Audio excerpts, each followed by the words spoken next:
ඔයාලගේ Windows operating system එක තියෙන කම්පියුටර් එක කනෙක්ට් වෙලා තිබුණු Wi-Fi networks වල password එක බොහොම පහසුවෙන් බලා ගන්න පුළුවන් ක්‍රමයක් තියෙනවා. ඉතින් අනේ ක්‍රමය තමයි මම අද ඔයාලට කියලා දෙන්නේ. ඉතින් ඒක කරන්නේ මෙන්න මේ විදියට. ඔයාලගේ keyboard එකේ Windows key එකයි R key එකයි එකපාර press කරන්න මේ විදියට. එතකොට ඔයාලගේ run command box එක මෙන්න මේ විදියට open වෙනවා.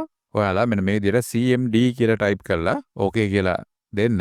එතකොට ඔයාලගේ command prompt එක මෙන්න මේ විදිහට open වෙනවා. ඊට පස්සේ ඔයාලා මෙන්න මෙතන type කරන්න ඕන මෙන්න මේ command එක netsh හිස්තැනක් wlan හිස්තැනක් export හිස්තැනක් profile හිස්තැනක් key සමාන ලකුණ clear කියලා command එක type කරලා enter කරන්න. එතකොට මෙන්න මේ විදිහට ඔයාලගේ computer එක connect වෙලා තිබුණු Wi-Fi networks වල තොරතුරු අඩංගු XML file එකක් වෙන වෙනම ඔයාලගේ කම්පියුටර් එකේ සේව් වෙනවා.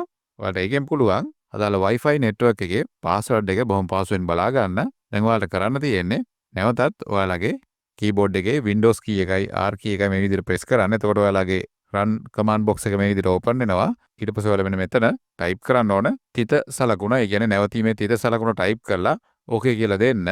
එතකොට අර මම කලින් කියපු Wi-Fi networks වලට අදාළ තොරතුරු අඩංගු files තියෙන location එක මෙන්න මේ විදිහට open වෙනවා.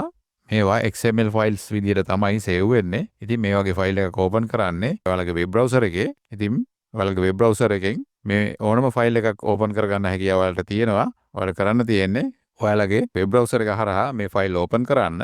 ඉතින් මගේ computer එක Wi-Fi networks 3කට connect වෙලා තිබිලා තියෙනවා. මම මේ files open කරලා පෙන්නන්නම්. මම මෙන්න මේ විදිහට මේ file එක open කරනවා. එතකොට මෙන්න මේ විදිහට තමයි ඒ Wi-Fi network එකට අදාළ තොරතුරු පෙන්නන්නේ. මෙන්න මෙතනින් ඔයාලට පුළුවන් බලා ගන්න ඒ Wi-Fi network එකට අදාළ password එක. මම ඒ වගේම ඔයාලට අනිත් files දෙකත් open කරලා පෙන්නන්නම්.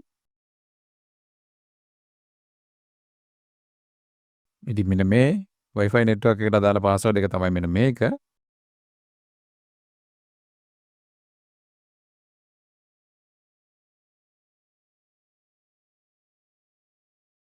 ඒ වගේමයි මෙන්න මේ Wi-Fi network එකට අදාළ password එක තමයි මේ තියෙන්නේ. ඉතින් ඔයාලට මෙන්න මේ වගේ handy Windows tips දැනගන්න ඕන නම් Observer එක subscribe කරලා notification on කරලා තියාගන්න. ඊළඟ වීඩියෝ එකකින් හම්බ වෙනකම් මම ගිහින් එන්නම්. බොහොම ස්තුතියි.